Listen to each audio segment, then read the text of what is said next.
We're on. We're rolling. Yeah. We're good. Thanks for jumping on, boys. Thanks for spending the last hour setting up all this, all this table and shit. I'm super keen to understand, because I know a bit about what you guys do and all that sort of stuff, but I don't actually know the backstory. Like, how did you become friends and what got you into fishing and all that sort of stuff? How did all that play out? You can start it, Tal. Yeah, okay.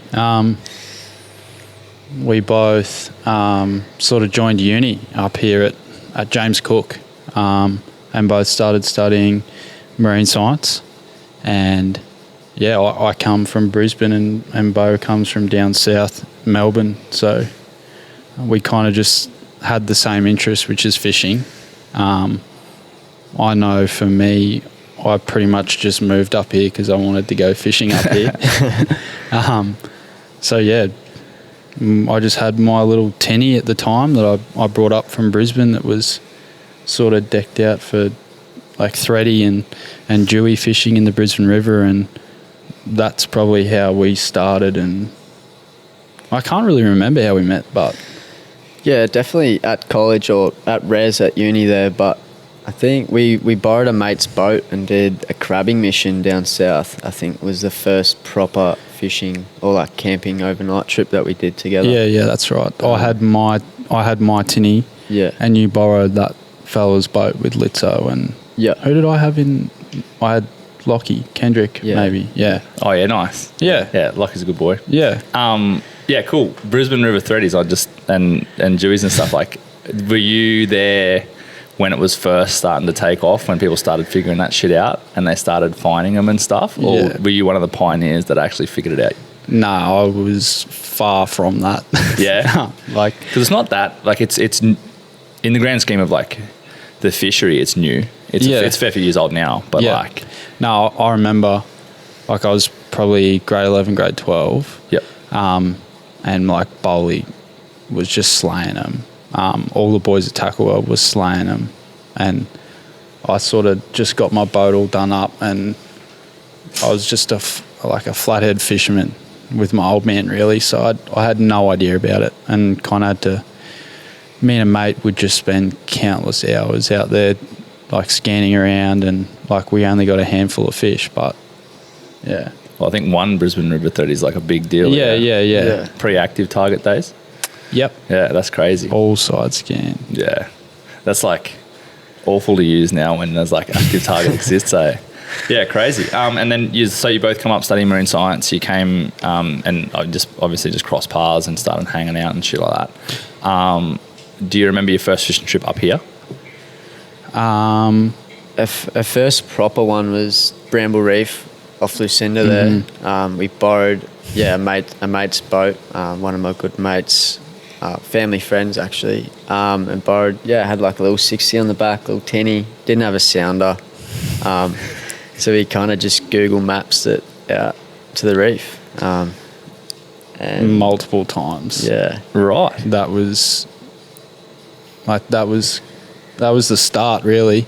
As soon as we did a bit of the Barra stuff in my tinny, and then we wanted to get out to the reef, it was just we were borrowing Beau's mate's boat and just sending it out of that boat ramp there, getting a northing from Google Maps, and we'd just go until you hit the reef. Hit the reef. Holy fuck! Yeah, that's hectic. Yeah. Do you remember what that trip was like? Was it like the first few times when it was like shit hard work? Mate, wild. Yeah. Like perfect conditions. Yeah. I had my old little camera too, and I used to taking photos and stuff. So we've got a bit of old footage of some fish and stuff. It's pretty wild to look back on. But I never remember it being hard because all three of us were just wigging out that much that we were at the reef together. It was just insane. There was really no concept of time or what we were doing. It's that we were there and we were just we had no sounder. There was probably a 6-month period there where we'd drive out to the reef in that boat, and we'd just be like, okay, we want to jig today. Let's just try and think about where 30, 40 metres of water would be off the edge of the reef, which is not a drop off, and let's just do it. That is insane to me. And that's what we did, because we didn't know any better than that, and it was the only opportunity we had to get out there. So it was just awesome. Wow, that's crazy, because that's like, people think you go to the reef and you just automatically catch fish. It's not how it works. And there's a lot of dead ground between good ground out there. And paddocks, man. And just to do that fully blind, to get there, and then blind as in guessing depth, and then just like dropping a jig down feels like, oh, that's roughly like just counting on whatever.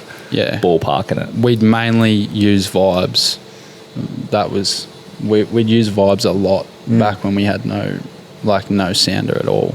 I don't know. I guess the theory was you'd be creating a bit more disturbance down there, a bit more light. I don't know, but yeah. And progression from that point, like obviously using sounders and stuff now. Like progression from that point to understanding the fishery. Like what was that look like? What did that look like to you? Was it hard? Was it a hard slog? What did you learn? Like what were the big learning curves of that? Well, first off, with all like the videography stuff, I think we were just sitting on the couch at college, and like we saw some really cool like stuff out the reef that day. Like, wow, we should really like just put a GoPro there and try and like capture some of the coolest shit that we see. And that's where the videography and all that kind of stuff like really kicked off. But I think we halved the boat when Tallis's old Tinny's gearbox blew up.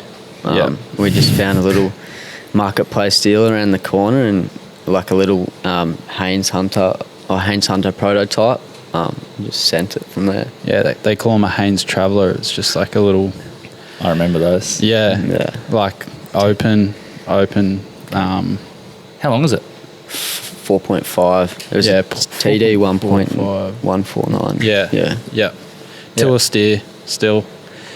And that's what you're in now, isn't it? No, we just. Oh, you just upgraded? Just upgraded. Oh, nice. But we've been running that thing out 100 Ks plus offshore. Oh, that's so good. It reminds me of me when I was like early 20s, just sending a. That's so good. Circling back to when you first sort of started and stuff, like did you have any like revelations, like, you know, when you're like doing something and then like something changes and you're like, oh fuck, that's like game changing what you learned, and then you fished that way ever since? Yeah, well, the whole difference between us going out there and just enjoying being out there and wigging out that we're out at the reef and like we're catching the odd fish on a topwater lure, it changed as soon as we had access to a sounder and we were able to interpret what a sounder was telling us. But yeah, once we got that boat and we were able to like learn to actually scan up ground, like we were able to scan it, like, you know, especially wonkies. Wonkies. Like we're able to scan it at 10-15 knots and actually cover ground and find good stuff. That's just amazing. It makes a huge difference going out there, like taking a different line every time you run to the reef too. Like just go, oh, I've already ran that track, I'll run a different track. Yeah. And then even just spending time like just trolling for Spaniards or something and then just scanning the whole time. Yeah, that's it. That's having a sounder that reads at speeds like key to it all. Hey, that's crazy. Yeah. Wonky holes are surprising too. I forget that they exist, but there's a lot of them after a good wet season, hey? Yeah. I still don't understand the whole concept. Hey, they're frustrating. Yeah, like we've definitely got a few, and like you said, after the wet season, like sometimes you'll go out there and you'll scan, and there'll be absolutely nothing on them, like not flowing. And then some days you'll go there and just be absolutely like floor to ceiling with yakkers and shit. Yeah. Yeah, it's crazy. Like my understanding of them is that like it's underground, like old riverbeds, right? Because the reef was essentially where land was, X amount of thousands of years ago, and it's like old riverbeds that run out, so it like seeps into the ground and then runs fresh water out from there. Yeah. But some of them, like I've seen dive footage of guys free diving inside wonky holes and shit. It's crazy. Wow.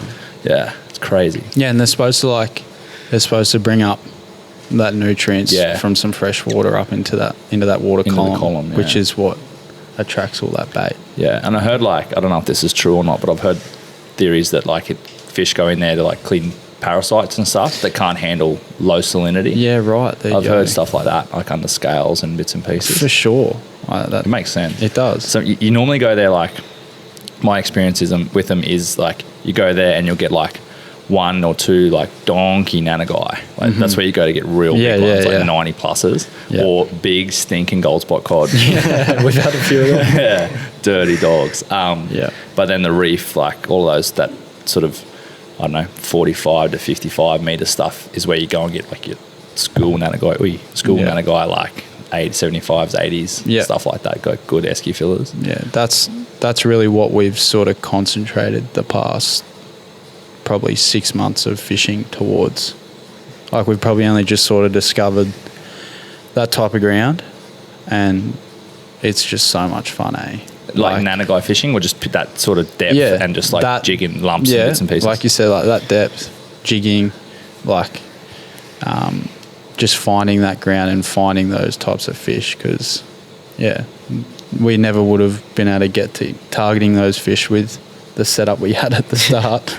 You know, we were just dreaming watching people catch them on YouTube and stuff.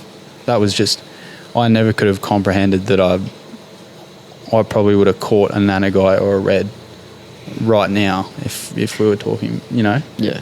And you got some donkeys too. Like I had a bit of a squiz through your socials, like, because I don't really do much scrolling, but I thought I'll do a quick little bit of research just in case, like, you're the dud talkers and I got to bring up some shit. But I think we're good. But I just did a little bit of a look, and you caught some like really big reds recently, and they're hard enough to get. Like nanagai aren't too bad. Like cockroaches of the sea, you'll eat a bit of anything. Reds I find are way harder, especially on jigs and things like that. Yeah. It used to be like a thing that you'll never catch one, like years ago. There was very, very rare circumstances where you'd catch a red emperor on a jig, but now there's like heaps of people doing it that I know of, and donkeys too. Yeah, we're slowly kind of like learning about like all the different ground and like what to look for in the side scan imaging, and like we've started to find some like really good ground offshore now in the deeper stuff. Everything good happens deeper than 38. Is my opinion. There's a range that's just like that's the sweet spot. I love like 38 to 45, 38 to 50. It's like primo, because you still get like donkey trout, and all that sort of stuff. You can go deeper and you'll get more too, but like, I don't know, I like a lot of the stuff that I've got out there, because like, that's pretty much my prime ground, is like off of Lucinda or straight off of here. Is like reds in like 55 plus, and then nanagai and like good coral trout and stuff like that on the jig. Sub that, like 38 to 45, 38 to 55. That's crazy. And you know when you hook them too, like straight away. Because the sharks are so bad now. They're like, getting worse. Oh, it's crazy. Like the past few trips we've had out there, if you hook a red or a nanny and you know it is, we're just, whoever's on the throttle is just burning. Like, or the theory I've tried to follow is try and fight them in the first couple meters of that water column down below, and then once you reckon you've got them, while also thinking about where the reef is and you're fighting the fish, then just go ham, get them up, because I feel like all the sharks are hanging out in that section of the water column, which is, I don't know, 10, 15 meters above where they're actually eating, and just waiting. So I've kind of been trying to do that. Sorry, you gonna say something? No, I was just thinking, like, since we've been doing that, like, we've started to actually get some numbers. Yeah, for sure. Like, it definitely works. It definitely does work, for sure. Yeah, and get them tired. So what you're saying is get them tired in the first few meters. Like, just keep them out of the rocks, but like, keep them down there until they're tired, and then just like winch them in. Yep, hook them, get a couple turns on them so they're just off the bottom, and then just fight them in that first couple meters. Yep. And then once you reckon they're buggered and they're not going to pull drag again, that's an interesting theory. Rip them up. I've never thought of that. That's a good idea. That makes sense. It was Robbie, the old fella, works here at Tackle World. We have had multiple extended conversations at work about that, and he told me that one day, and I was like, I've got to try it, and it works. That makes sense. It dead set makes sense, because you normally lose your fish like I don't know, 3 or 4 minutes. Like, Yeah. up, you know what I mean? Yeah. That's crazy. Yeah, right. Because I think, like, what's your theory on sharks? Do you reckon, like, they're definitely getting worse, but do you think they're getting worse because there's more people out in the water? I don't think people say there's more sharks. I tend to probably disagree. I would tend to say that more people are out in the water, so it's more advertised that there are sharks out fucking everybody's day. But also, like, sharks have so much opportunity because there's boats everywhere now. Like, you go out to Lucinda on a flat day, you'll see the boat ramp, people park like hundreds of trailers, and then you'll go out there and you'll see boats galore. Yeah. It's like those sharks can go boat to boat to boat, and they can travel a bit of distance. You can troll, and there'll be a bronze whaler like in your wake swimming with you, waiting for you to stop again, like while you're scanning around and shit's weird. Do you think that there's more sharks, or do you think that they're just more switched on to it because they're exposed to more fishermen? Definitely more switched on. Like, I think they're just becoming like a lot smarter. Like, they'll just recognise like boat engine like noise and recognise that there might be food around. Yeah. Like, we've had a time where we've hooked a fish on the jig, moved probably a couple 100 metres, pulled, hooked another fish, but then eventually got that shark up. They got sharked. It had that like same jig in it from a couple 100 metres back. So they kind of right. Yeah, it's premeditated, I reckon. Like, it's out of control.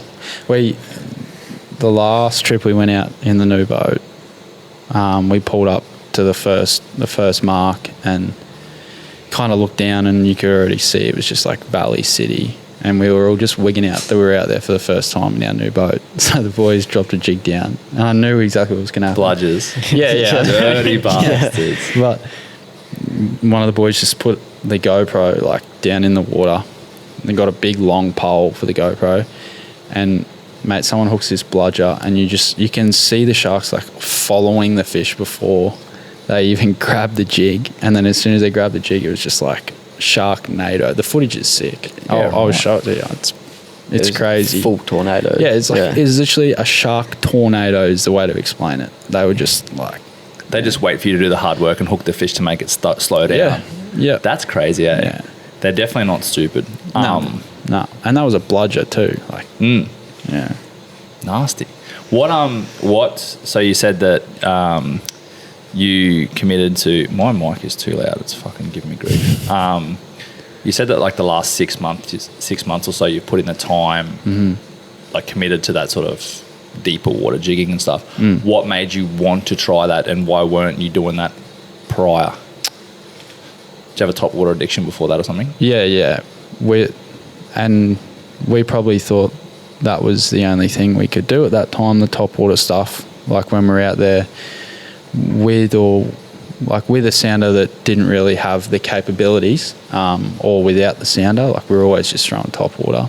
But then once we got onto an echo map and we could actually see the bottom, there was probably one trip at a specific zone where we started catching those fish a little bit closer to the reef than what we thought we should have. And that was kind of the first taste. And then we were like, okay, let's explore more of this ground in this sort of depth. And then we use Bali maps a lot now. That's probably our go-to. If we're going to go to a new zone, we'll just get a heap of reference points going. Bathymetry is the best. Yeah, so even if you just find a nipple that's like quite large, and it's just something that just gives you a rise and just pushes a bit of cone around funny, and then finding a rock on that little rise, like you find one rock and you can nearly always guarantee. We used to do a lot of stuff just driving around with the sounder on bottom lock. Giving away everyone's secrets here. Sounder on bottom lock, like in 1 meter. Yeah, you're gonna have to sort of dance around it a little bit, but also like I kind of like the idea of like sharing knowledge, because you still got to have a boat and be able to get out there, and you still got to understand tides and moon and all that sort of stuff to do well, you know what I mean? There's so much you got to connect up. I could give you GPS coordinates to one of my fucking best rocks, but you still got to be able to go there and figure out when it fishes. Yeah, that's right. And that'll take you a fair fucking while, and I probably would have found 5 more rocks since then. So like it's hard, but you still sort of like you own that intellectual property, you know what I mean? Yeah. To a degree. So with your sounders, like what we used to do is put bottom lock on, have a sounder that would read on the plane, have bottom lock on and put it on 1 metre increments on one side. Yeah. So anytime you went over a rock, it only might even be like half a metre or a metre. But when it had like 2 or 3 metres of bait on it, on the sounder, because it's in 1 metre increments, it would just spike. Okay. Massively spike. Yeah.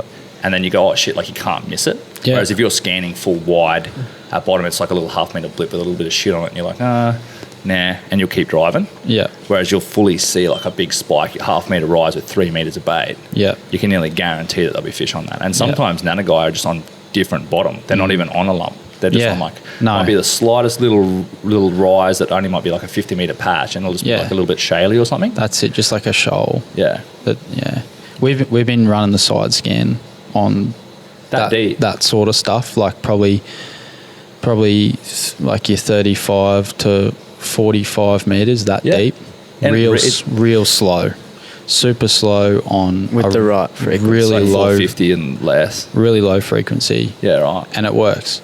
You're just looking for the tiniest little disturbances out either side, and you can see them. Yeah, that's a whole different like ball game too. Like I've never done that. I've done it in shallow, like 15, 25 inshore bits and pieces, looking for rock fingers, for finger mark and things like that. But I've never done it out in that deep. Yeah, the only downside is you've literally got to be like going like less than 5 knots, like 2-3 knots, putting around. Once you're in the general area with your your barley, that's what we usually would do. Once we're in that area, we're like, okay, we know they're here. Yeah, we pop that out. Yeah.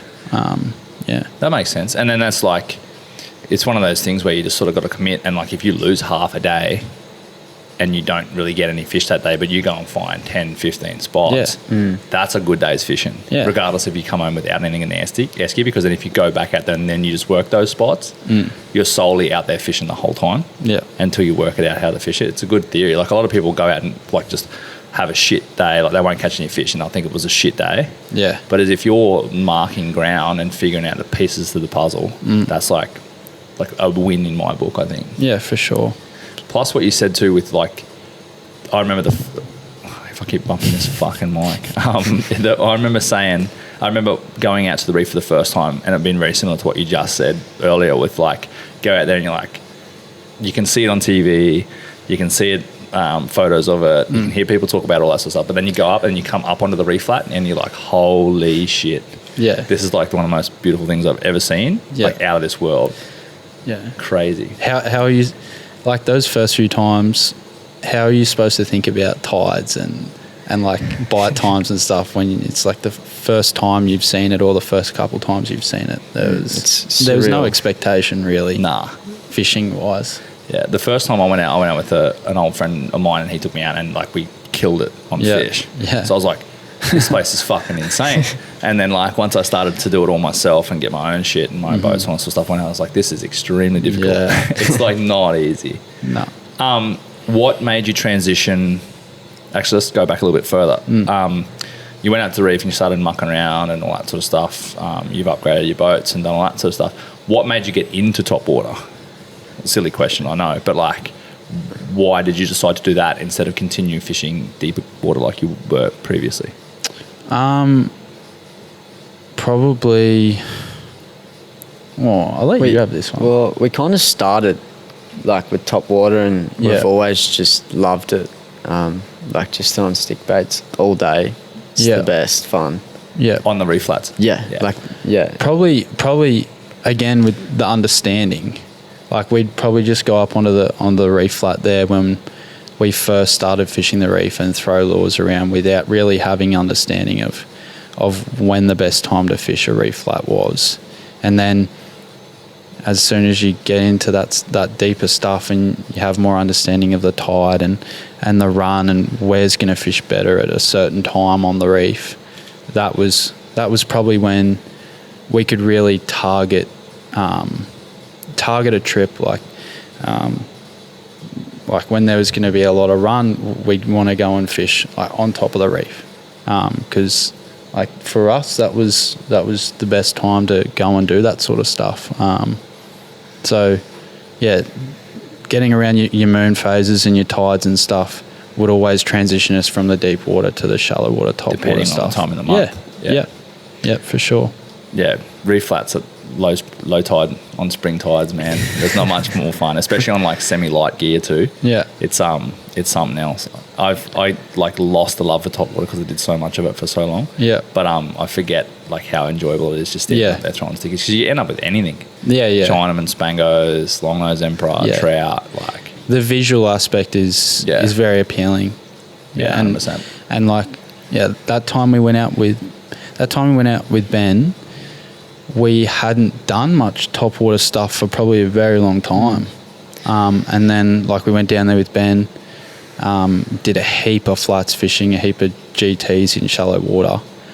Honestly, that's probably the time I sort of clicked over and went, okay, the top water's just as good as the deep stuff. And that was some serious fishing. That was crazy. The second day on that trip, there was a time there I did not want to cast a topwater lure because I knew I was going to hook up and my arms were fucked. Yeah, really? Fucked. That's when you know it's bad. And I knew if I cast over there, I'm going to hook up. Yeah, right. Yeah. When you have sessions like that, wow. And that was that trip with Benny. Yeah. Just did that. That's good. Yeah. I've never been to the reefs off there. Yeah. It was wild. Yeah, totally different zone for us too. New species, like different reef structure. Those flats, though, with nothing that different. we had fished ever before. No. Like really huge bommies and like deep 10, 15, at least 15 meters of water. Yeah, the top of the reef flat was significantly deeper on those reefs than the reefs up here. Yeah, right. Like you get real shallow up here on top of those atolls, and then down there, the reef structure was really like on top of that flat there. It was really deep. The like isolated bommies. Yeah, that's the shit. Channels, like it was just nuts. Like, you could see the water pumping. Yeah. There's a few off Townsville. I won't say them on here, but I'll tell you after. There's a few that you'll get that, and it's out that way. That are really good. That's interesting. Yeah, right. So heaps of wrasse, like in that zone. Yep. And we'd never seen them before. Yeah, I'd never seen one in my life. And Ben I've never pulls up seen like one. this 30 kilo fish. Bigger than that. 40. Yeah. I don't know. It was huge. ridiculous. Should have been an aquarium, that thing. It was that big. I've never caught one. I've seen heaps diving, like spearfishing and stuff, heaps of them.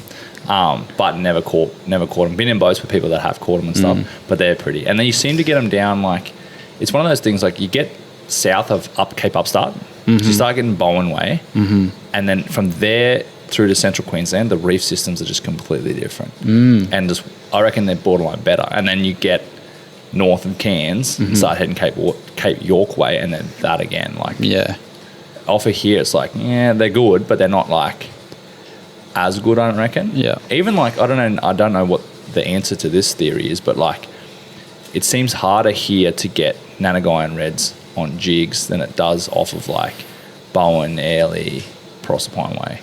Yeah, well, I guess I'm going to be exploring that in the next year or two. You're going down there? Yeah. I've only just started working down there in Mackay, so we've kind of been planning fishing trips in between at the moment. Well, we've only just bought the new boat, so I've kind of been tearing up here when the weather's been good, and we've been sort of going and fishing to the stuff what we're used to fishing. But yeah, I'm excited to start exploring some new stuff down there.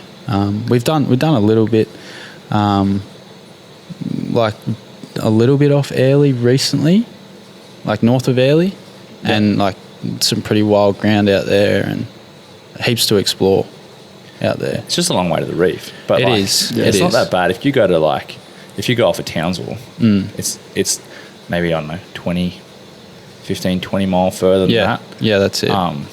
But you've got a lot of islands like on the way out that help you cover from wind a little bit if it gets nasty on the way home. Yeah. Whereas off of Townsville, you go off Townsville and you got fucking nothing. Nah. Literally the moment you leave the Cape, you're in open water until you hit the reef. Yeah, dead set. Especially in old 4.5 and the tiller, like open. It would have been slinging off a tiller. I remember doing that too. Slinging off a tiller steer all the way out the reef and back when it's blowing up, because it normally always blows up in the afternoon, especially in that Lucinda jetty. Like, is nasty. and like coming back in, and you're that sore from hanging onto a tiller steer arm. Mate. What boat did you upgrade to? Or was it a secret? It's a bit of a touchy subject. A gale force, 5 metre. Yeah, right. Yeah, it's got all the bells and whistles. Brand spanner or? Nah, second hand. But yeah, got a 115 Yummy on the back, so it sings along pretty nicely. It's a lot different to what we're used to. Yeah. Why is it a touchy subject? Oh, we just had a few issues, but you know, with the seller, or just with the boat in general. Yeah, both. That happens. Nah, but like, I guess at the same time, you've always got to expect that with a second-hand boat. Like, there's always going to be stuff that you don't like, and you got to fix up. And it's just unfortunate that it's a bit of a bigger issue. But at the same time, it's going to be a weapon, and it is a weapon. Like, we've taken it out there. We've just had some issues with the fuel tank, which we can't obviously access in a glass boat. So yeah, that's our next project that we've got to sort of kick off in the next couple of weeks. Yes. And you know what? I was so pissed off about it, but I've just like I've passed that mindset now. I'm just like, okay, like this just has to be done, and it's going to be fun to do it. And once it's done, we know that we've done everything, and it should be right. Yeah, it's a good little learning curve too. Yeah, for sure. Yeah. Yeah, it definitely is. And knowing where your own, like where your fuel lines are and and like all that knowledge, like even just a patch of fuel tank on the go, like all that sort of stuff, like know where shit is in your boat, how things are wired, where things are. Yeah. So like, because you're pretty alone when you get out the reef, like there's not much like help. Nah. Not without like calling somebody or whatever else and copping a $1,000 Coast Guard bill. Nah, we knew where our flares were a week ago. That was fun. Tell the story. Yeah, no, well, we just encountered the issues that the boat has got. There's obviously just a leak in the fuel tank. There's somewhere where water's getting into the fuel.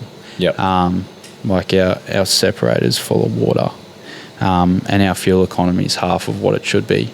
So it went for its service, and like there's no damage to the motor. The motor's brand new. It's had like 115 hours on it.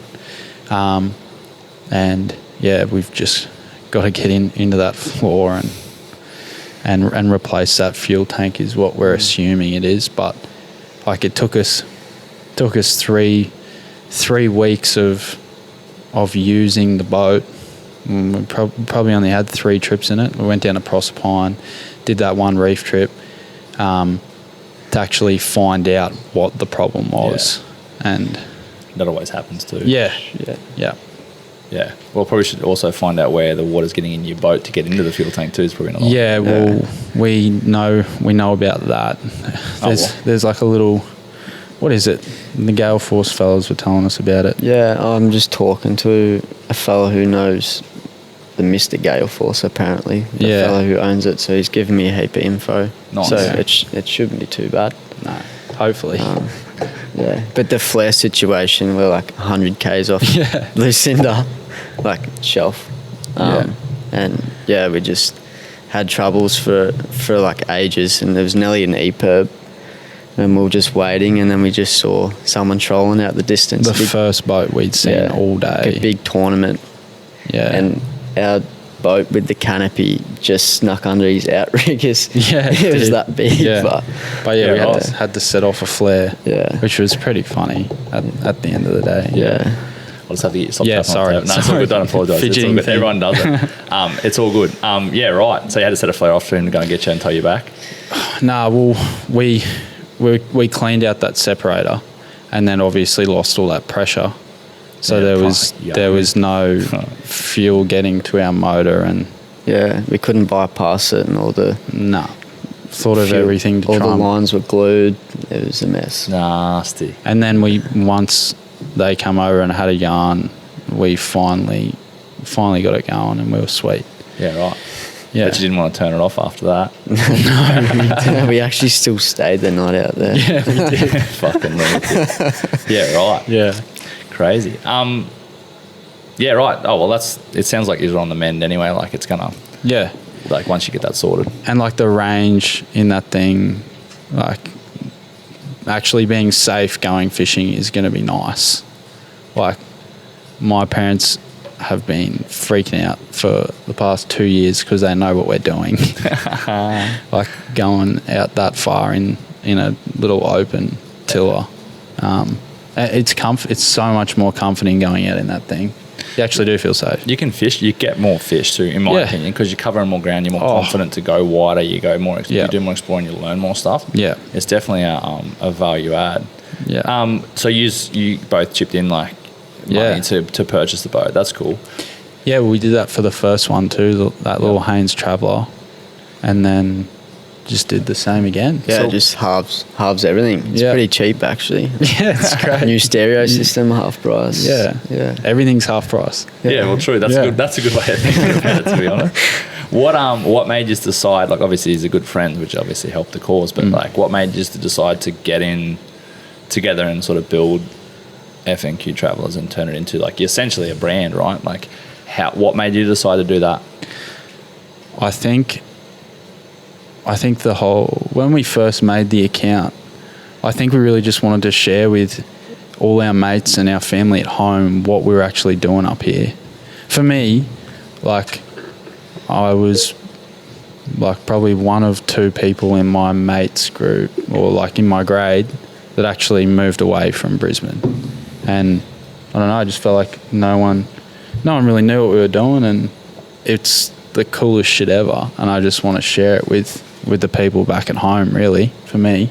And then in terms of like splitting everything, I just feel like, I don't know, he's a good enough mate that I can trust and all that type of stuff to actually do that with someone.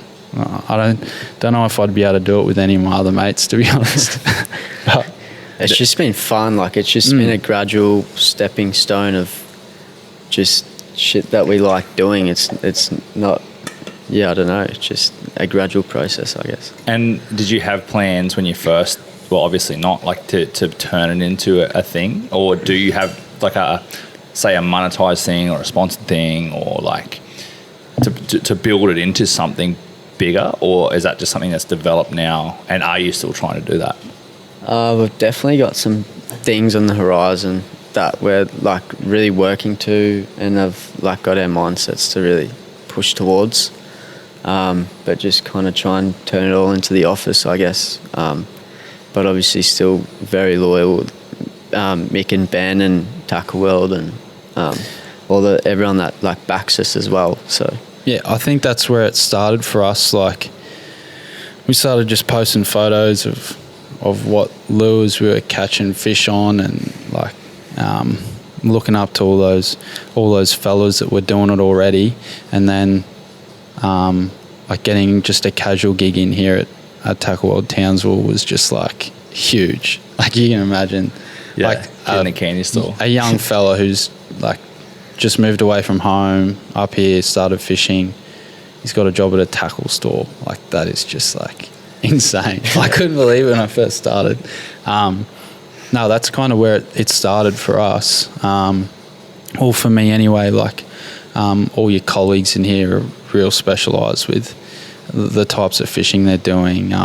Like I got to meet reps. I got to meet Mick Hassett and like all those fellas that had come in here regularly. Live and breathe it, yeah. And that are a bit of a name in the industry, yeah. Yeah, that's right. And well, I remember that day where our journey started with cast was just the most random thing. I was working here at the tackle shop, and we just kind of been putting away, just posting as much as we could on Instagram. And then like I just got a call on my phone, and when I picked it up, it was, "Hey mate, this is Ben Jones / GT Buster." I don't actually know. Or maybe it was... It was a plan pre-call. Or was it a plan pre-call? The first thing was just a little Instagram like video. Yes, it was. Like, we're sending you. Yeah, and then once he got contact details, he called my phone in here, and it was... Yeah, a bit of a freak out. Yeah. someone who you'd been looking up to, and obviously like wanted to work with. They were calling you and telling you that your content was pretty damn cool. Shit. Yeah. And that he wanted to support whatever we were doing, and kind of asked us, if we wanted to really be part of the cast culture, and that was sick. Like as soon as that happened, I remember I came home because we were living at college at the time, and I remember I was having a look on my phone. I think we had like 400 followers on Instagram, and I remember there was like a video, we had a couple beers and it was celebrating cast and 400 followers or something. We were stoked. The other day. Yeah. I think Beau and I just got smashed at college on a random weekday just because we thought that was sick. You know what I mean? Yeah, right. That's good. Yeah. Crazy. It does. It happens so quickly like that. Yeah. Where it just sort of just turns into a thing like immediately. And like 400 followers then was like a big deal, and 400 followers now is like, oh yeah, that's okay. Like it's like another 400 followers. Yeah. It's interesting how it all sort of works, and it's interesting.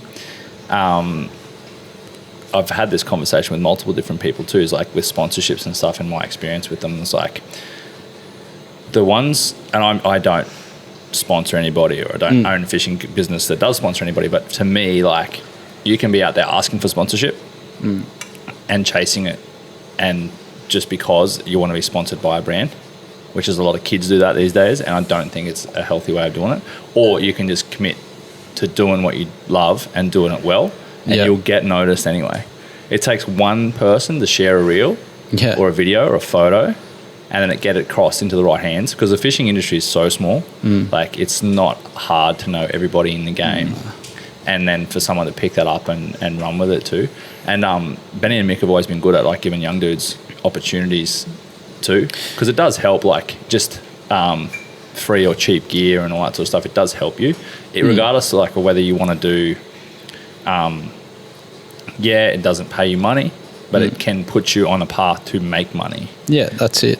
To a point. So you go. No, and like what was great about sort of being part of that group, like Ben and Mick both openly said, like, use the lures you want to use. Like, we don't care if you guys want to use other people's stuff. Like, that's sick. And if you like these other lures and people are using them and you want to use them, like, that's great. It never felt like we were locking ourselves into anything, which was awesome too.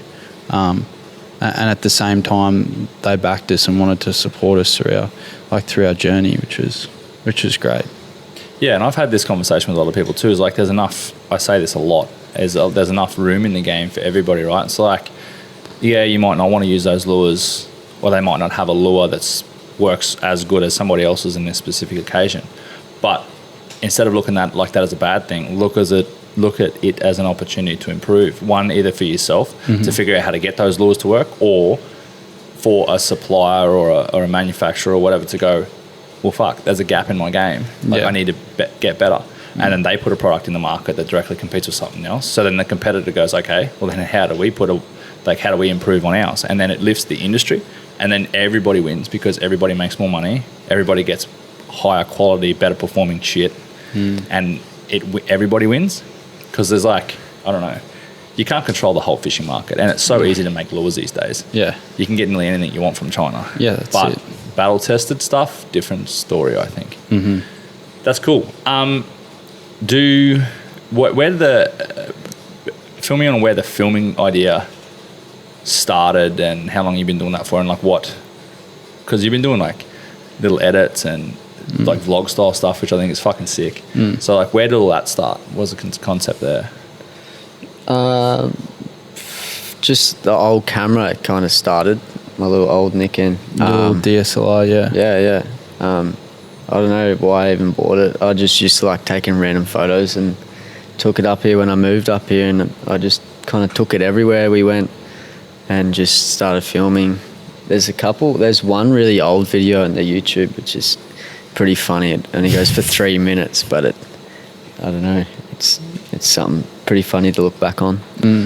But now you guys are punching out pretty consistent content, right? Like, why aren't you just going fishing? Like, why are you deciding to spend the time? Because that takes time. It's not to pick a camera up and fuck around with the fish and do all that sort of stuff. It takes extra time, right? So why do you prioritize that equally as much as fishing itself? Probably for me, I love that like I said before, I love sharing it. That my parents and like my siblings at home can see it, because I know they love it. But yeah, at the same time, I really just want to showcase what we're doing, like as much as we can. Really, like the YouTube stuff it's been tough. It takes so much time to actually produce that higher quality content, and we probably only just started recently trying to get more consistent content out there on YouTube. But the Instagram, I love the whole concept of the reels and like those short, sharp videos. For me anyway, I like that reel concept. I really do like it. Yeah. You're gonna say you look deep in thought. Don't worry. It's for me. It's just fun making reels. I love it. I like being able to put some video behind some music and watch it. For me, yeah. It's always something pretty sick to look back on. Yeah. Too. Yeah. Any significant sort of things that you've captured or wish you'd captured? Weird shit that happens, because some shit happens out there that's so random, and then you're like, holy shit, I wish I caught that on video. Just a lot of drone stuff. I feel like aerial shots, like aerial eats and things, or we've got a couple like eats on the fuses and stuff, but we don't use the drone as much as we probably should. For me, probably impoundment barra hookups are just crazy and hard to capture, because the way we fish it, you'll get a couple bites each session, and you can't really have the camera rolling for that long. And at the same time, I don't want to be mucking around with a GoPro camera and like putting it on my head and stuff, when I could just have the line in the water for as long as I possibly can. But some of those really slow eats, like on a real tough bite, are just sick. Like those, on active target and stuff you're talking? No, on side scan. We use side scan and sort of fish, I don't know, like 5 to 8 meters in depth, and they'll come through, and one of the boys will yell out 10 meters to the right, and we'll cast out 10 meters to the right.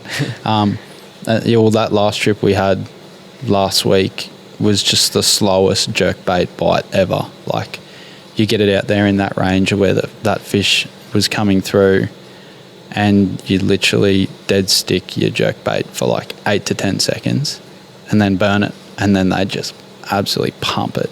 And that was the only way they were eating, like during that session. So being able to capture a bite like that would be pretty sick. Like just your jerkbait there, especially dead sticking, little burn, and then whack. Yeah, your first cast of the day too was wild. Yeah, it was like morning session. It was like 3 o'clock, and then we're like, Orlando yells out 14 to the left. Tallis like 14 meters. 14 meters, not 15. 14. Yeah, it was 14. That's 14 meters to the left. And next minute, 14 minutes to the left. Yeah, bang.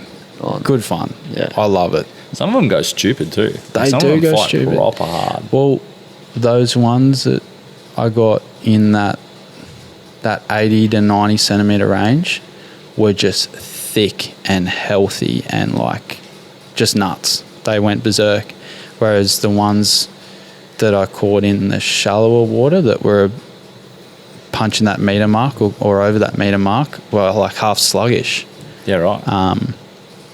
Yeah, like just real skinny and long and pretty sluggish, whereas those ones in that 80, 90 centimetre range were like bullets that we caught in a bit deeper water. They were nuts. Have you done much saltwater barramundi stuff? Not really. Nah. And I was thinking about this the other day. I think the reason why is I had that tinny setup for the threadies and the dewy stuff. Come up here, started doing it for probably like a couple months, and then my old man was like, "Nah, you're selling that thing." My clearance from where I was standing on my casting deck to the water was like less than. It was like 15 centimeters. If a croc wanted me, it would have me. You were gone. Yeah. So Dad was like, "Sell that thing as soon as you can." So that was probably the end of the saltwater barra stuff. And then as soon as we had access to get out to the reef, it's been that ever since. Right. What when you went out, so say when you first got a boat with the sound of the Haines or whatever else, what did you have a specific species in mind when you went out there? What are you thinking? Not really. I don't know. We just gave it like a red hot crack. There wasn't any. It was. What were you using actually? Just out of curiosity, were you bait fishing at that time, or what were you doing? No, it was like. So you've been artificial since day dot. Yeah. That's impressive. Yeah. Not a lot of people start like that. We have done a little bit of bait fishing. Like a couple of the boys that we live with have got, we call them battle buses, like big tin boats that we go out in every now and then, and like we'll have a good bait session and. Esky fillers. Yeah, Like they're the best. like yeah, they are. And Go like out, fish one tide change and just fill an esky, and then go fuck around on the flats and stuff after that or whatever. like we've done a fair bit of that, but no, we pretty much have been artificial since day dot. Yeah, it was all using vibes in like 30 meters of water with no sounder, and just hoping, and then the top water stuff to start. What vibes in roughly 30 meters of water? What were you getting mostly? Like apart from the shit you didn't want, like what were the trophy Trout and red throat is what we were chasing. Red throat smoke vibes, man. They go so hard for their size. They do. They go ham. And they're underrated table fish too, I reckon. Do you reckon? I reckon. I don't like them as much. Really? I don't not eat them. I think they're delicious, but like they're not out of everything. Like I would choose to fill the esky with other shit before I put red throat in there if I can help it. Yeah. I agree as well, but They're definitely going the esky. they're going. Yeah, they definitely. If they're up, they're dead. Yeah, 'cause it's waste otherwise. Yeah. Yeah, but if I'm sitting on a bomb and it's just full of them bastards, I'll move. Like, go and get a couple of trout off it and leave. Yeah. Have you ever been out on like during like not when the closure's on, but when there's trout spawning like springtime and stuff, and you're sitting on a bommy and you jig like 15, 500, 600 long trout? No. That happens every now and then. Hey. Yeah. Right. They're just like, I don't know what they're doing down there. But there's like a squillion trout on one rock. Yeah. Wow. And you just fish after fish after fish as a trout. Yeah. Hectic. Awesome. Yeah. Yeah. And then top water, that's a hard learning curve if you don't know what you're doing. Yeah, no, for sure. I remember like some of the first few trips we'd go out not really having any idea of what we're doing. We'd have a crazy top water session, and then other days we'd go out and we'd catch nothing. And we'd be like, Why? what the fuck? Why? Yeah. Yeah. Yeah. We do have a little fishing book. Yeah, that we do. Got all the specifics and. Yeah, we got a little fishing book that we record our trips in. Yeah. You know, your moon phases, your tides, when you caught fish, what you caught fish on. It's so important. And you don't realise how important it is until you start doing it. I've got 2 waterproof notebooks, chockers with barra info from NNT. That's the exact same, recorded every single trip. Yeah. And then got a little sticky note, like the little tabs, different coloured tabs on good days and bad days. Yeah. Write the date and everything and write it chronologically in order. So then you go, okay, I'm back in March or whatever. Yeah. Flick to the green tabs, check all them. Oh, this tide's very close. That is smart. See, I was trying to think about a way I could order it as well. Yep. So that's smart with the little tabs. So when you've had absolute like mayhem sessions, get a little something just to identify that page in particular and remember the month or whatever time of year that it was on, and then go, oh, like the water temperature and stuff is very similar to what we're on today, and it's very similar tides to this day. So then you've got these other giving away all my secrets. No, so those tabs, they can peel off, right, and they can move around your book. So I go, okay, well, I open it up to whatever, it might be this rough idea of dates that were good. We caught a heap of fish on it in this location, yada yada. They go, oh no, that day was better, so I'll peel it off and I'll stick it on the day that was better, and then I keep referencing that day. Yeah. And then I'll number. I didn't do a lot of this, but I did number. I can't remember how I did it, but I numbered. So then in my other book that I wrote, it's guys, obviously like you're recording the day that you're on based on the day that you had. Yes. So then you have a day that's similar. Yeah. So then those two tabs have numbers on them that correlate with each other. Yeah. So this book might have I think it was like a 2.1 or whatever, and this book might be 2.2 or vice versa. Yeah. So then you know that it correlates, and you go, okay, well, I've had 6 sessions on these same sets of tides at this location with these weather conditions or moon conditions or sun conditions or whatever else. Yeah. And I've slayed them every single time. So that is the time I need to be here to fish. Like, Yeah. Wow. That's it. I went down the rabbit hole with it. Yeah. I find myself, like, if we're planning a trip, I just go back in the book and I just shuffle through and read every single one, and then I kind of just like hold a page if I've got a page that has similar conditions to what we're about to fish, and then just keep shuffling and having a look instead of the tab and numbers thing. But maybe I need to give the tab and numbers thing a go. The other thing you can do is like pull all the real good pages out, and then keep them somewhere, and then just scroll through them. Or maybe if you've got a characteristic that you really think that type of fishing is dependent on, you could then grab that and group them into sort of a characteristic. Spring tides, moon book type book. Yeah, like a moon book. Well, if we're doing what you guys do, a moon book would be would be key. Like this percentage waxing, this percentage waning, new moon, blah blah blah. Yeah. Moon rise at, moon set at, moon overhead at, moon underfoot at. A 95 to 100% waxing book, and then literally, just slowly make all these books. Yeah. No, that's it goes to show, one, because like you've progressed so quickly, and two, like it is a way of actual strategic growth, whereas you're not out there flogging the same dead horse waiting. Like I'm dead against, and a lot of people just like going out and just going hard, and that's fine if you enjoy it, that's beautiful, but I'm the sort of person that would like to put in the time, and I'd prefer, like if I was going to go barra fishing, I would love to just go out for half a day, fish one set of tides, brain the motherfuckers, and then go home. Yeah. But I have also fished a lot, like where it's like not a chore, but like I like just going out and having a session.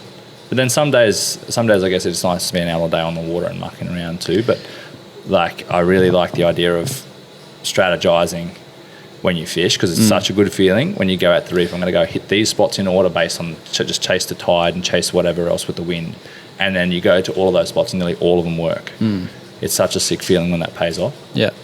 For me too, I was just thinking about it, that learning that progressed really quickly.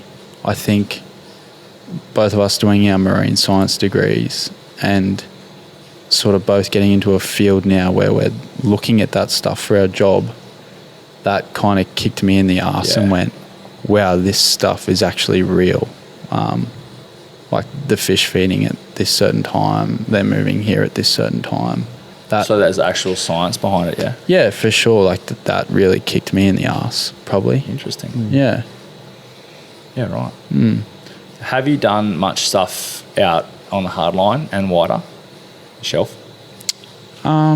Jigging out the shelf we've done a little bit of, but we've never really gone past or like done any of the doggy type stuff, anything wild like that. It's mainly just sort of been like your reef species, your trout in that sort of country.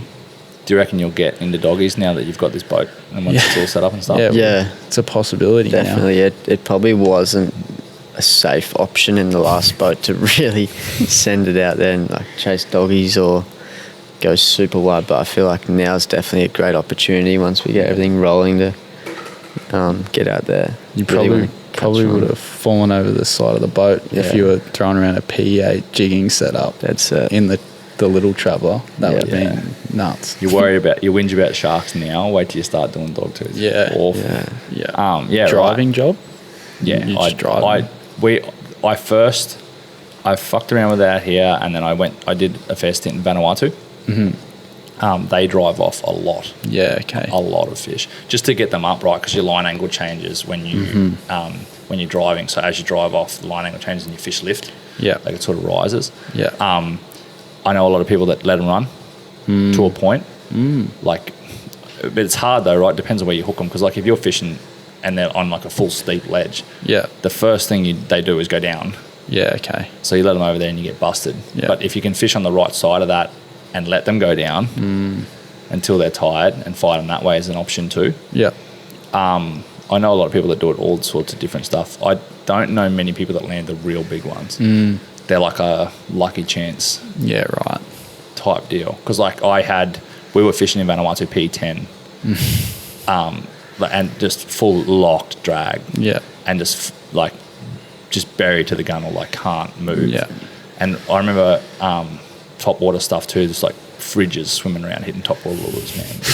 Scary shit. And just you can't do anything. Like they were peeling line off P10 lock drag on like saltigas and stuff. Yeah, like crazy. Whole next level fish. Super cool, but like just going out there and targeting them and stuff. Yeah, I can't wait. It is. It's going to open up so much more possibility.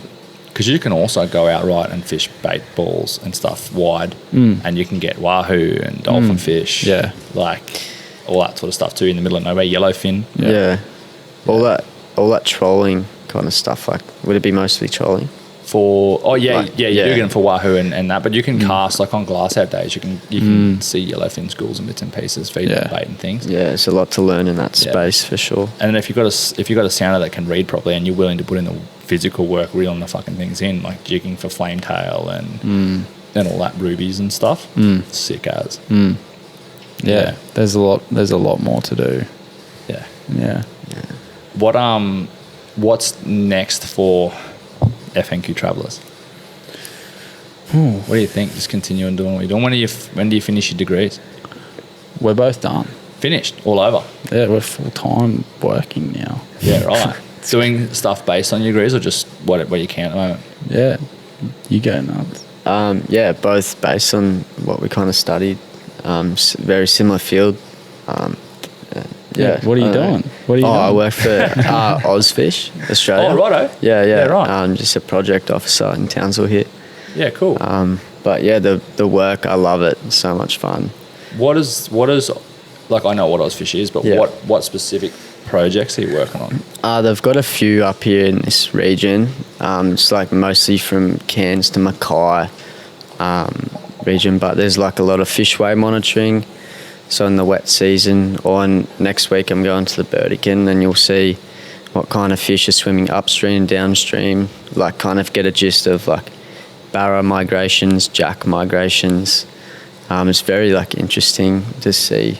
Like there's be thousands of data inputs, and you kind of get to see the bigger picture of where, like, they're obviously a major role of fish that go out to the reef as well, like reef jacks and barra and stuff head out to the coast there. So yeah, it's pretty gnarly. What have you learnt from that data that you didn't know? I haven't really got into all that yet. There's like thousands of like data inputs that I haven't looked at. So yeah, that's crazy. That's interesting too. Like it's interesting. Barramundi here interests me because like in Darwin, it's a similar principle. Like run off and build up and lots of stuff. There's a lot of real big fish, big coastal fish are in the systems and all that sort of stuff, and at mouths of systems. And then the dry season, they just sort of disappear. There's a pretty big theory that they go wide and sit in like temperature control, sit in the column deep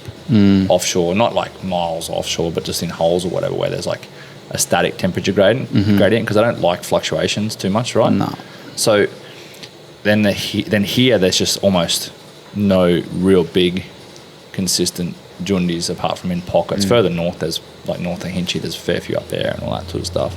But then down south, like Morrissey's and Horton and all that sort of stuff, there's all those like resident fish and 900s and all that sort of stuff. And there's a few meteries in there. Alligator Creek and the mouth and that, and along that coast and all that sort of stuff has a fair few big fish as well. But they seem like to only stick out on the coast they never seem to go into the systems. Yeah, right. And I wonder if it's because we don't have as huge, like we don't have a massive runoff here, like in Darwin. Like you get floodplain water just pumping out the rivers out the mouth, like the whole mouth is like tea-coloured water. Yeah.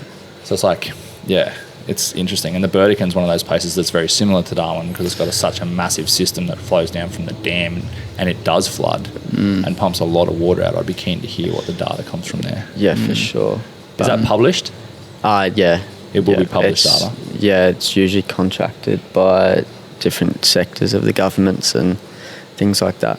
Interesting. Yeah. But Tallis is working a kind of similar field. Yeah. We're both doing Yeah. sort of the exact same thing. I'm just working as an aquatic ecologist for the government. So, it's awesome. I'm doing a heap Aquatic of... ecology. Yeah, aquatic ecology. So it's all to do with...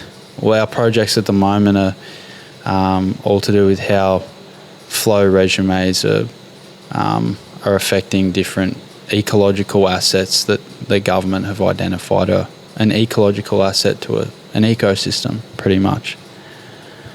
Pause. What does the government... What tools does the government use? Because I think they're full of shit for how they identify green zones and all that stuff. What tool does the government use to identify an ecological asset? So, one of the projects I'm doing at the minute, we're looking at how certain flows that are being released from certain dams are affecting certain types of fish. There's certain types of fish which benefit from stable low flows for spawning, and then there's certain types of fish that benefit from medium flows, and there's certain types of fish like barra, for example, that will benefit from high flows, and they require that wet season to actually start their spawning cycle and actually get their gonads ready for all that type of stuff. I'm, as an ecologist, assessing if we are releasing enough water at certain times throughout the year that's going to benefit those native fish that are considered ecological assets. So the fish, not the location. No, the sense. fish. So an ecological asset is any sort of flora or fauna. Organic organism. Yeah. Which you can use to assess the health of a river system, essentially. Yeah, it's like a key link in the chain. Yeah, that's it. So then what... Yeah, right. I've got so many questions. This shit interests me, that's all. Yeah, it's cool. Because it's multifaceted, right? Like the government has political agenda, but also like an environmental responsibility, but also like a responsibility to the people to supply water, to supply power, like hydro and all that sort of stuff from dams. Do dams obviously influence that directly because we can control the discharge, right? So do you reckon a dam is detrimental to some species? Like it sounds like you're trying to balance flow to accommodate barra, which like fast flow, like you said, and other species that like a lower flow. Like you're trying to stage that flow, or is it just a consistent discharge? Because you're trying to take that into account along with supplying town water to people too. Yeah, for sure. Well, my role as an ecologist, we obviously have multiple different teams within our department. So our department, it's just changed because we've had a government change. But that's every time the Queensland government changes, they change the badges. Yeah, we work called the Department of Regional Manufacturing and Water. So we have a heap of different teams within our sort of department, like compliance, ecologists, resource monitoring. My position in my aquatic ecology role is specifically the aquatic ecology. All I'm sort of reporting on and collecting data is for those ecological assets of those certain water plans. So I don't really have anything to do with those, like those other decisions that are being made elsewhere with, I don't know, it might be the compliance of a certain landowner and how much water he's allowed to take out of that system, or or how much water is being released from a storage. Does your information that you gather in your unit, your working group, whatever, do they talk to other working groups in the government? Because I find that's like a massive disconnect. A lot of the time is like everyone's doing their own bits of shit, but no one talks to make an executive decision that benefits everything. For sure. We have meetings with those other colleagues that are working in those different teams, and we all inform them through ecological reports, and they'll all get grouped together by a heap of different scientists, a heap of people in those compliance teams, all at the same time. So everything is accounted for in all of our water plan reports. We got water plans the whole way up the state, and different ecological assets, and how do you get that data? Well, top 3 ways or whatever. Yeah, okay. One of the projects I'm doing right now, I've been going down to Emerald, and like there'll be a certain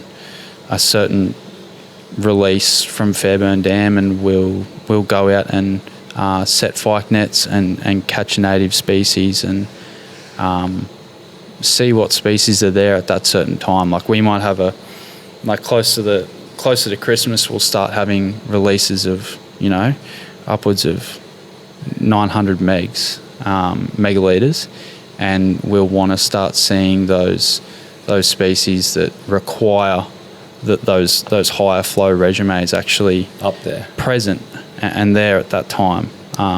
So then if you don't see them, you go, oh shit, there's a problem somewhere. Yeah, for sure. Or if we've had all that release and then we might not see them, a month later, then there might be a problem there. But it's awesome. Like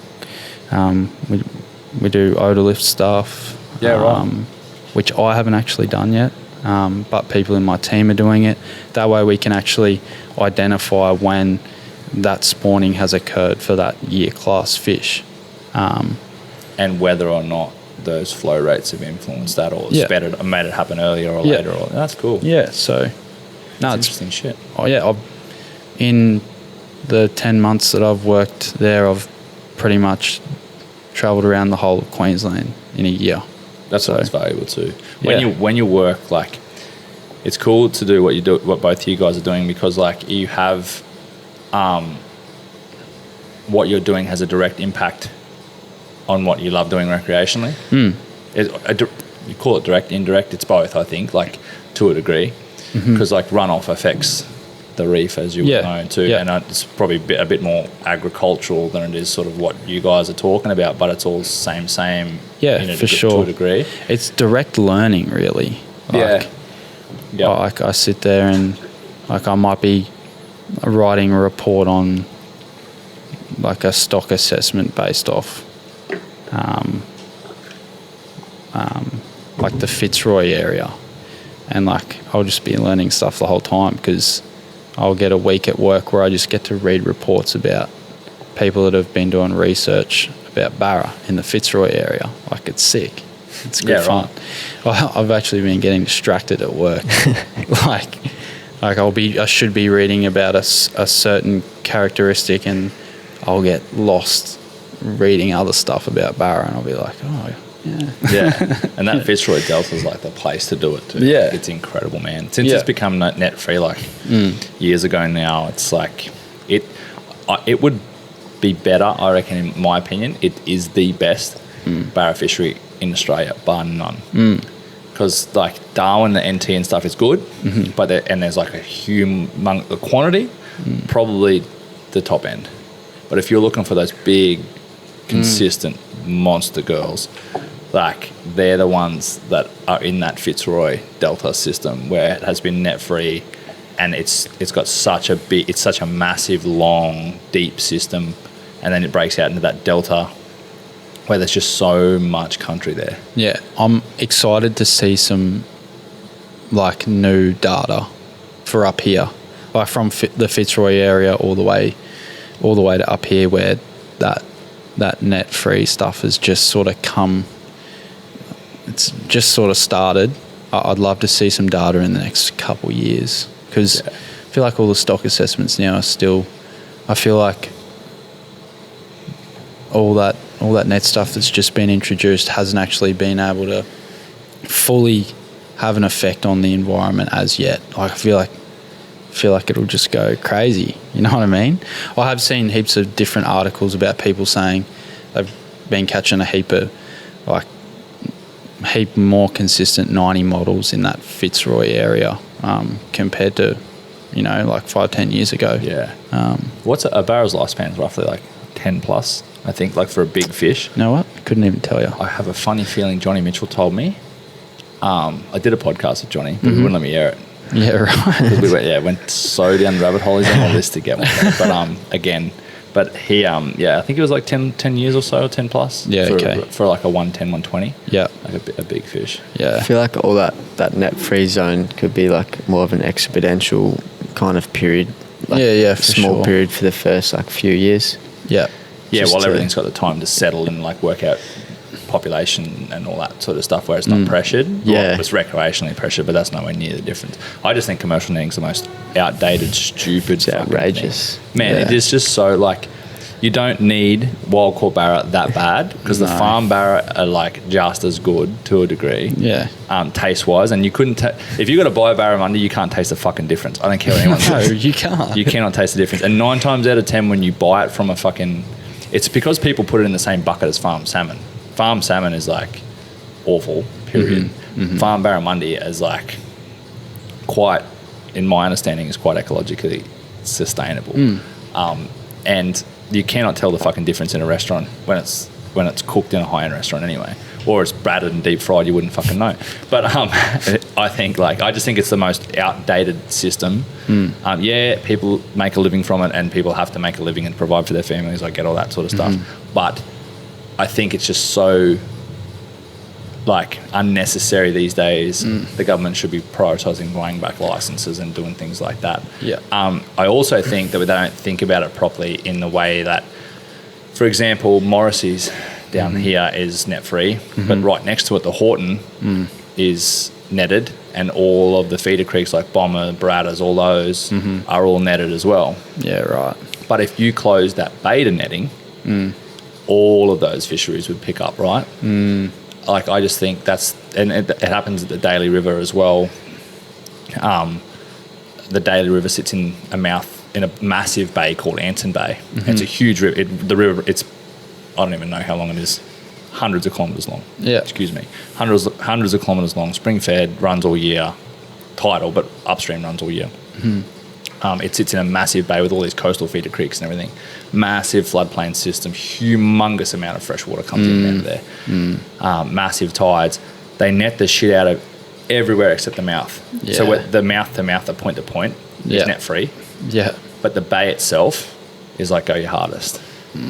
So like, and most of those big fish, big fish are in the bay, and they're the ones that get netted and all that sort of stuff. And I've seen people go this wild caught barra, man. I've seen those things stiff as a board, glassy eyed in nets for 2 days while I've been out there fishing, because we used to do 3-4 day overnighters, stuck in nets. Yeah. And they won't collect those nets of fish for days. Yeah.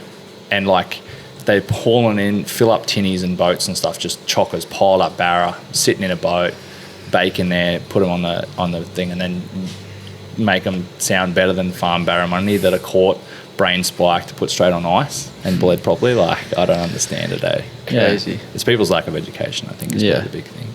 But I think the government like has a responsibility to really look at that properly, because the barramundi fishery is huge. Yeah, you can close season, but you can close season to recce's, but you can still net. I don't know about Queensland, but in the territory you can still net. So like, why not close it? Period. Get someone doing something else. It's hard. Yeah. No, I think it will get there. I think we're on track to like, and it's what you guys are doing, right, that directly correlates, like that data, because it's like, it's easy for me to say, go and make that decision, but when it has to be put on paper and you go, Yeah. you need to close these fisheries, like the bays of these fisheries off, not just the river mouths, they go, why? Yeah, that's it. Because I said so. You've got to have that hard data evidence. Because there. if we don't, this is the risk that we're taking, type thing. And I think, it's a hard line to walk with policy and legislation and practical application, and then also everything else that affects like people's livelihoods, taxpayer dollars, Yeah. restaurant industry, whatever else you want to add to the mix. Like it's hard. Yeah. Are you going to say something? No, you look like no, you're real deep into No, I it. was just thinking. I love this Yeah. topic. Yeah, it's good. I enjoy talking. Yeah. I enjoy learning about this kind of stuff because it's not as black and white as what people make out. Yeah. There's a No. lot of things at play like that, and a lot of people, like Parliament people, like I don't really like politics in any way or politicians, but a lot of them just lack the education, and they're trying to make. They get put in as a environment minister when their qualification is politics, and they might have some form of environment degrees or whatever, but they don't have a direct understanding of like what actually happens on ground. They're only given data, and the data might be skewed or not enough, or there might be a political push by someone, and it allows them to get more votes, and everything's all sort of, I don't know, it blurs the lines. Yeah. It's hard. It's a rabbit hole, man. Yeah. I don't Yeah. think there It's is hard a to lot comment. of like data in that respect of the net free versus non-net free, Nah. like at all. Nah, not like yet through anyway. uni, we were helping a PhD student with otoliths and reds and nannies, and like their ages and like things like that, and their length and how which zone they were caught from. I can't really remember the results, but it was like positive results. But like data like that just hasn't been found out yet. Yeah. I don't reckon they've had enough time. No. Just need a bit more time, I reckon. I think It'll get there. Yeah, I think it'll happen. Like I think stuff with Spanish mackerel and things like that, and that's the sort of stuff that's like hard for me to swallow because like the commercial quota is mixed in with the rec quota. When the commercial people take a squillion time, I don't even know how many times more, but I can guarantee it'll be a lot more than reckies would take on Spanish mackerel. I understand that Spanish mackerel is Spanish mackerel. It doesn't matter who takes them. But would you not have two separate quotas and split them based on, well, you actually have, you have highly accurate data as long as no one's taking the piss of how many Spanish mackerel are taken by commercial operators. So you have that data already. Then you can estimate based on boat ramp surveys or whatever else of recreational data of Spanish mackerel and then work out, okay, reckies take 20%. I don't know what the percentage are. I'm talking at the arse here. I could be completely wrong. But 20% of the total take for the year. Commercial people take 80% of the total take. So why aren't the quotas separate? And when the commercial people hit the commercial quota, that's it. Licenses are void for that rest of the year, and the reckies remain until that 20% is met. Yeah. Like, Yeah. It seems very simple to talk about, Yeah. But yeah. I just find it's like they take the easiest decision and they lump everything into one bucket, or they do it to the opposite effect and then they separate everything where it doesn't make sense. It's so hard. Yeah, I don't know. But yeah, they'll get on political rants here and carry on all night and change nothing either. My podcast isn't big enough to have political influence. Nor do I care that much. I care about like obviously the fishery and all that sort of stuff, and like being able to so like people's kids can still go out and do well fishing and all that sort of stuff. Yeah, for sure. But yeah, it's interesting doing what you guys are doing. Like I think there's huge value in that, and there is a lack of data. There was a lack of value for it, and now it's like there's an importance to it, which is good. Yeah. What do you think you guys are going to do? Completely off topic. What do you guys think you're going to do now? Like now that you've got the big boat, are you going to start doing more content? Are you going to start putting more YouTube stuff out, or are you going to try and commercialize yourselves? What's the plan with FNQ Travellers? For now, like we're just going to start pumping the YouTube. Like we had a good crack at that at the start. It's just hard to really get going there. So we're just trying to, I don't know, transfer a bit of that volume over to YouTube because that's, I don't know, we really like doing all that kind of stuff, and we're starting to do a bit more vlog style stuff or more personal stuff and actually talking to the camera and not just filming a trout or something. The personal stuff's fun. Yeah. Like, it's really cool to have that personal aspect to the stuff we're videoing now. But you can still do that, right? Because vlogging is like raw, authentic. Yeah. Unless you want to pretend, but like it's raw. It can be raw, authentic, and personal. You can still. Yeah. It's just longer form, right? Yeah, that's So right. you can create something that's still meaningful to your friends and family, and still that can be still your main purpose, but then you can just chuck it up on YouTube. Yeah. The problem is if you want to go like, well, I want to make something on YouTube, you're putting out an episode a week.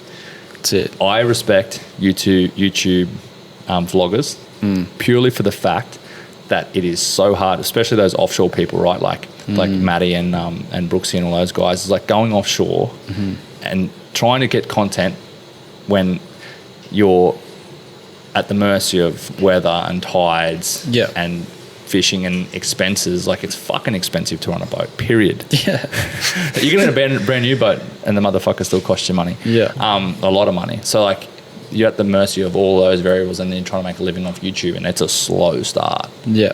To commercialize that. So I take my hat off to those kind of people that are doing things like that. Like Bowley's been super consistent. And I don't really follow a lot of YouTubers and stuff, but you can see every now and then like who's doing well and who's not. Yeah, definitely.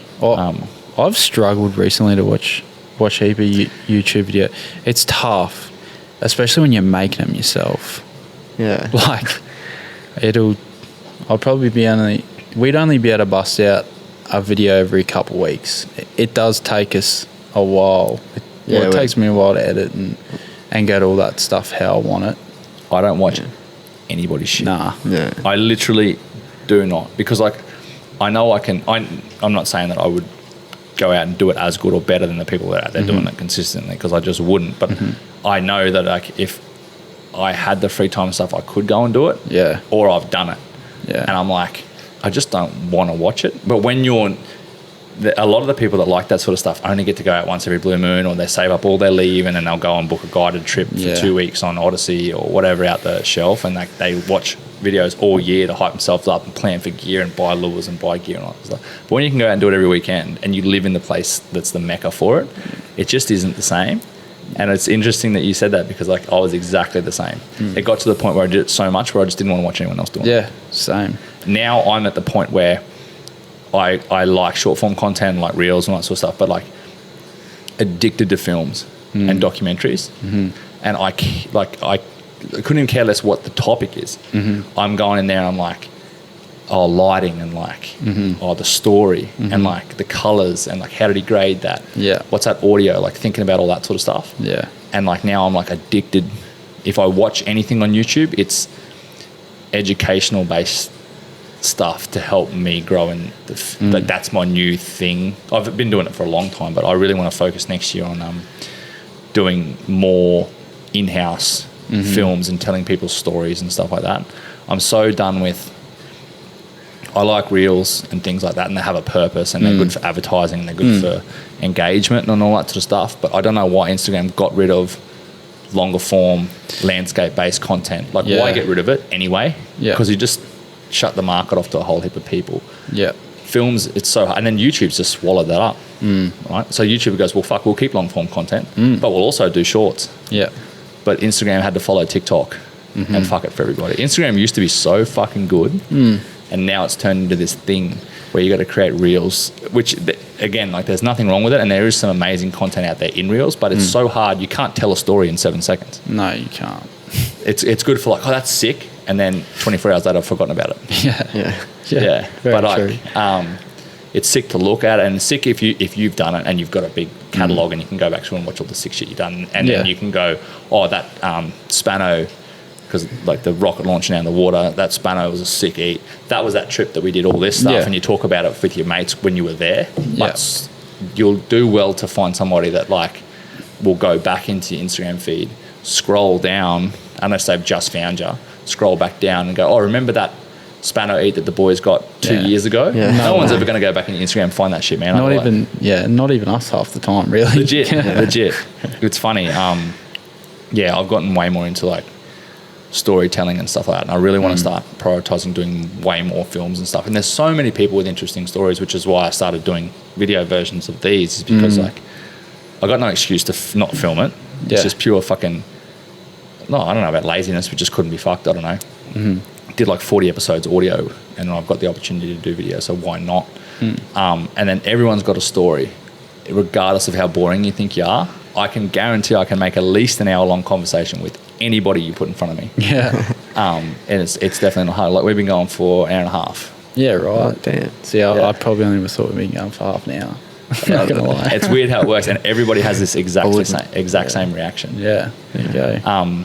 It's interesting. Like everybody has a story. Like I would really like you guys, for example, would be sick to go and do a semi-short film on, interview you to the stuff we've spoken about, and do a semi-short film on. Like it'd be cool to tell like people's stories in a way where they're not just Instagram celebrities or Instagram reels or whatever else. Like the back end, a lot of people don't know anything outside of what the visuals that they see on YouTube or socials, but to put the personalism into it. Yeah, I think there's like huge value in that. Yeah, for sure. I don't know what rant I was on then, but I just felt like I just had to touch on it. No, I reckon that's what Nail I on the head. Yeah, I know what I was. Yeah, that's what I was doing. I was telling about the vlog style stuff. Was like, there's value in you guys doing that.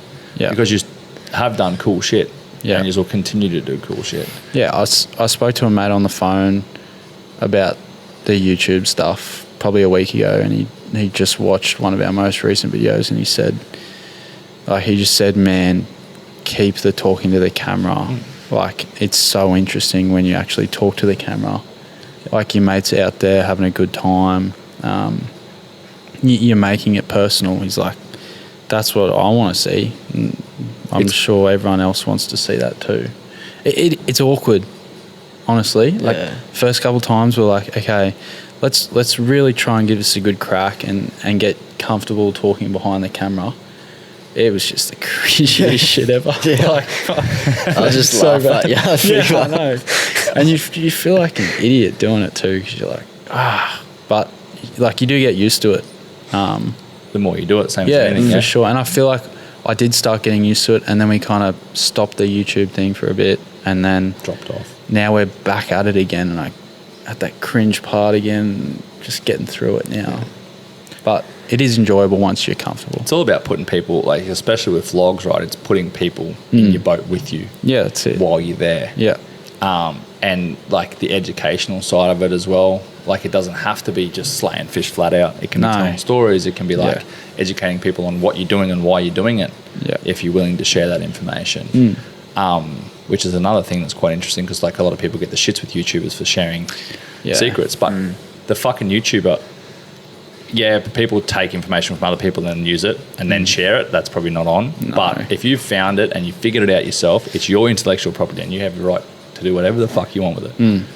Plaster it all over the internet if you want. Don't if you don't want to. But also don't get the shits. If you're willing to share it and then it gets out and then you see someone fishing your spots or doing the same shit you're doing, or there's less fish there or whatever because people are saying it, that's on you. Yeah, that's but like people shouldn't be hounded because they choose to do that with the information that they gained themselves and they earned with their blood, sweat, and tears and money and to get to that point. Yeah, and probably just like keeping that in mind too when we're doing that sort of stuff. Like, I can definitely see you don't want to ruin it for anyone. Like, especially the locals, if you're going to a new spot and like you might vlog that whole section. I feel like, you do anything in your power to try and not make sure anyone knows where you are. You still got to be respectful. Like backgrounds and things like that. Like there's no need to be like fully forthcoming with it. But then again, like the other thing is, right, you going and doing that, the whole of Australia isn't going to go fish that fucking spot. It's going to be like the 15 people that had the shits with you because they've grew up fishing there. Like, does that really hurt the fishery? Nah, it just hurts some fucking egos and feelings at the end of the day. That's my opinion on it anyway. I think people overreact because at the end of the day, it's just fucking fishing. Yeah. And you go there to enjoy yourself at the end of the day. Like, I miss it. I don't fish a lot because I'm so busy these days, but like, I really want to prioritise more of that next year too. Like, way more fly fishing and way more spearing and my freezer's empty. I need to go slay bad. Bad. I need a big, dirty, yakka-ridden nanny just like fill it. Every now and then you need one of them. You do. You have to just go there and just destroy things. And just and then spend all of the next day filleting. Which is like some of the best fun you might have.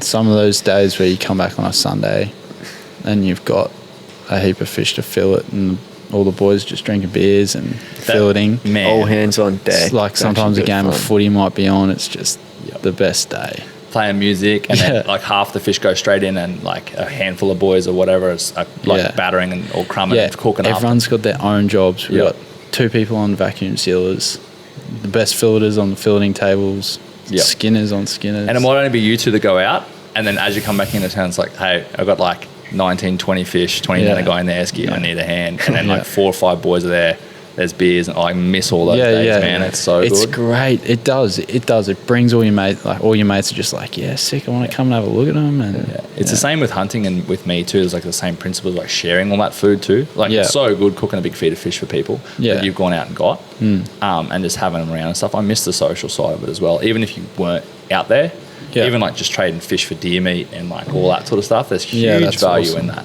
It's sick. I got a friend, Brock, who I haven't seen him in ages, but we used to do a lot of fishing together, and it was so good. Like I remember one of these trips we bagged out by Smoko on Nanagai. Like and never got touched by a shark. Not one shark on this random lump we found. Destroyed fish. Came home and we're just like, nah, ice them down. Come around in the morning. Came around at 8, I think 7 or 8 in the morning. We didn't finish filleting finished everything, clean up and everything until like 2 or 3 o'clock.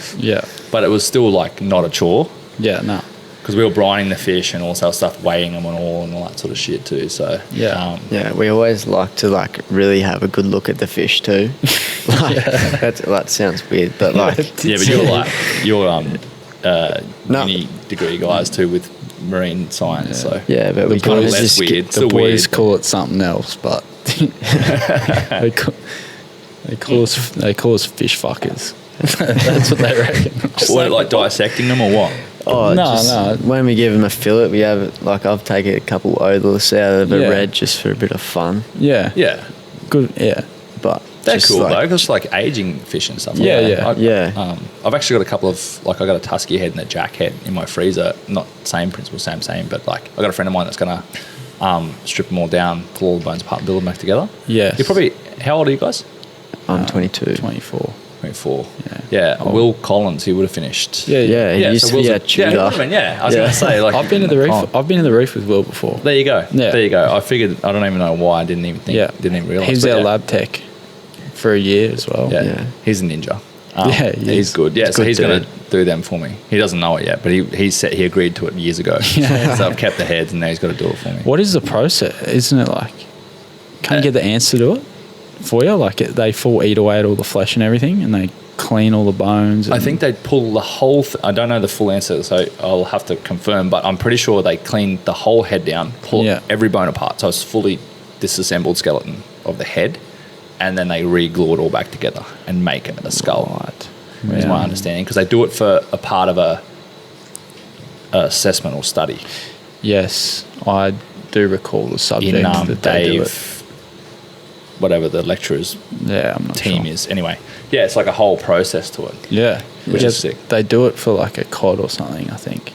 It's cool. He's got like in his lab, there's like red emperor, there's bump-headed parrotfish, because he's got a license or can get a license or something to take pretty much anything. So they go and they get bump-headed, bump heads, Mary Wrasse, like it's crazy. Wild. So which is sick. I've got a 20 kilo mackie head somewhere in the garden where one of the boys put it in there. What are you bringing 20 kilo mackerel home for? Did anyone get cicatera or what? Someone did. Did you? Did they actually get sick? Our mate Ruben. I don't know who that is for some reason. Why do I know who that is? Do I know who that is? No, I don't reckon. Nah. Don't reckon? No, maybe not. He's a medicine student. Med student. Vet? No. No. Just medicine. No, I wouldn't know him then. He's a funny dude. Right. He got sick. Everyone had a good bowl. And I think he had 2. We made a... he had too much. Yeah, we made... What did we make? We made like a curry. Thai green curry. And it actually wasn't us that kept it. It was the other boat on the mission that kept it. He kept it up. He kept it. Yeah. And to be honest, I didn't know that mackerel were like heavy carriers. Bad. I know. I know. Like almost guaranteed if you get 20 kilo mackerel home that you'll have sig. Anyway, we all had a round of it because Like, that's what we like to do when we get back from Yeah. fishing. 20 people come over and, like you said, fish. but then he would have had another couple rounds of it the next day and then the day after that, because he obviously was just hooking into it. And then him and another mate were at uni one day, and he started getting pins and needles in his legs and in his hands, and said, if you don't take me to the hospital now, I think I'm going to have a heart attack. And that was it. Shouldn't laugh, but No, I know. Collapsed or what? No, I don't think he did, but it was a show when it happened. Like, I remember Lewis calling me and being like, man, don't know what's going on with Ruben. And then they were sitting there at the doctor thinking about what could have gone on, and they were like, was that mackerel? Yeah, it would have to be. Yeah. Nasty things, man. They didn't diagnose him with a mackerel. No, we just thought. I don't like eating them, period. Like, even small ones, just legal. I just am not about it, eh? Well, I probably wouldn't eat a trout over, what? I don't know. We sort of get them in that sort of 50 to 65 centimetre range, and then honestly anything over that, because of the amount of fish we eat a shitload of fish. Like, I'll be making like trout fried rice, nana guy fried rice for lunch for work every day. Yep. Yeah. Trout skins, Yeah. scraping all the, like, out of a filleted trout, like scraping all the everything out of all the rib cage and everything, making poke bowls. Yeah. Smoking. I used to make like a really crazy smoked fish dip. Yeah. Put the heads and the fish frames in the smoker. Wow. Pull them out and then peel the skin off. Scrape all the cheek meat out and the head meat from behind, like the head and everything. Wow. And then scrape it all into a blender. Cream cheese. Wow. Ricotta. Wow. Spring onions. Chilies. Would you eat that?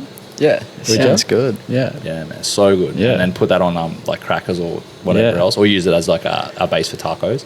Yeah. So good, man. Yeah, but like what I was saying, I probably wouldn't eat a fish over, even a trout over that 60, 65 Yeah, I know. centimetre now, Choose because of how much we eat. Yeah. Whereas, like if like you're sharing fish with family or friends that might not eat that much fish, then they're probably definitely okay to eat a 65 centimetre trout. Yeah, 100%. Yeah. Nasty. Yeah. But yeah, he's spewing. And you know what's the worst? We do like dinners at home. So, like, we're busy during the week. Like, we go to work and go to the gym, and then the boys will all cook dinners, and we do a heap of fish dinners, obviously. And we'll cook a big fish dinner, and then we'll go, shit, Ruben, we meant to cook for Ruben as well, and he just misses out on dinner. Yeah, because he would like have to be super careful. Yeah. He's sitting in the corner with his grilled burger. Yeah, he always orders grilled or something like that. It's like, poor bastard. That'll teach him for being a pig. Well, we've been going for over an hour and a half. We probably should can it. It's 9:30 at night. And I should probably get out of this store so Renee can lock it up. Sunday we got Shout work out to tomorrow. Tackle World too. Like, Yeah. Renee is in here at the moment. She opened up for us to be able to sit here and set this up, which is probably the best, in my opinion, the best local store up here. Townsville Tackle World. Great people too, and they're engaged. They're heavily involved in the community here, fishing community too. Like, sponsor a lot of events and part of the game fishing club and all that sort of stuff. So, I'd do it injustice if I didn't mention how thankful I was to be able to sit in here and move rod racks around and spend an hour here setting up, making you guys set up. Yeah, no. They come in and sitting down having a yarn. But no, I really appreciate your time. It was cool to learn a bit more about you and stuff, because I obviously knew you existed. I knew you were up here, but didn't really know the full story. I think it was like a good chat. And we'll have to get you back on again too after you get this new boat back on the water and for sure. talk about some more adventures. Yeah, it's heaps more to talk about, I feel like. Yeah. I think so too. Yeah. Definitely. Thanks heaps for your time, boys. Really appreciate it. Thank you. Thank you. Ta. Bye, everybody.